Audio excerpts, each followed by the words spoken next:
My name is Arnold, and today I will be talking about the hardships that student athletes face. I would like to bring awareness to student athletes' hardships and the struggles that they endure while in college. By shedding light on this subject, student athletes' perspective will be seen. For many years, student athletes have been behind when it came to being a regular student. Generally because they face so much from schoolwork to poverty, and also the athletic struggle. But recent studies have shown that having help in those areas that student athletes lack in helps. Student athletes need more support mentally, financially, and physically. Aside from being an athlete, dealing with your sport, you then have the worries of being just a student. Mostly with having trouble with classes. Outside of that, the mental aspect of just trying to keep your grades up while also taking care of yourself on the field is another problem. Then a lot of student athletes are poor. Playing sports does not really give them much time to make any money to support themselves.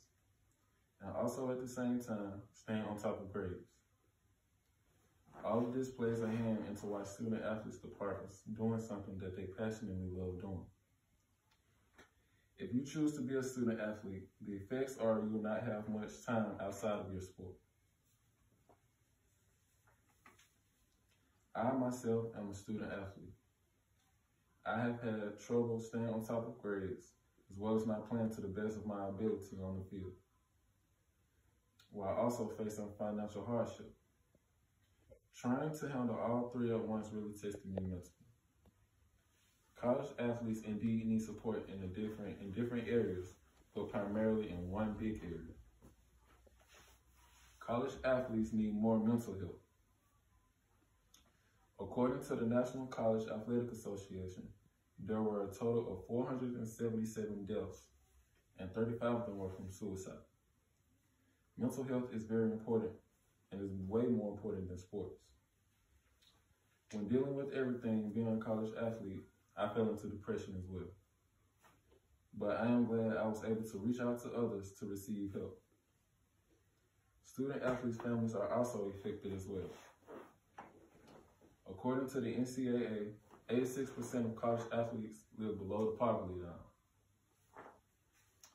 The worries of your family back home is very tough because even though I was in school, I knew my family back home was struggling. There should be more funding for student athletes. Athletes account so much for universities' finances. College athletes should receive more funding for themselves. If college athletes receive the proper funding, it could help make their struggles better. By taking surveys and becoming more involved with student athletes from there, they can figure out what they need. Now I would like to talk about a plan of action. And the overall goal of this plan of action is to care for student athletes and making sure that they are at the best of their ability. Step 1 of the plan is taking a survey. Step 2 of the plan is figuring out who is in need the most.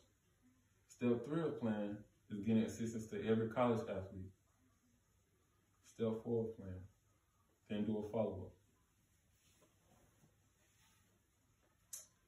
Now I would like for us to visualize the results. The expected results is that every college athlete need is met, and that the college athlete need is met with assistance.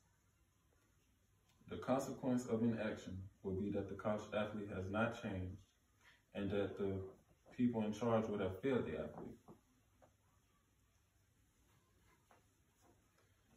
In conclusion, the issue at hand is the hardships that student athletes face. As for the audience, they can help athletes by donating money to the schools that they attend. People can also seek jobs in areas to help student athletes, and mainly just being there for them in time of need. My visual aid is at the end of the video. Thank you.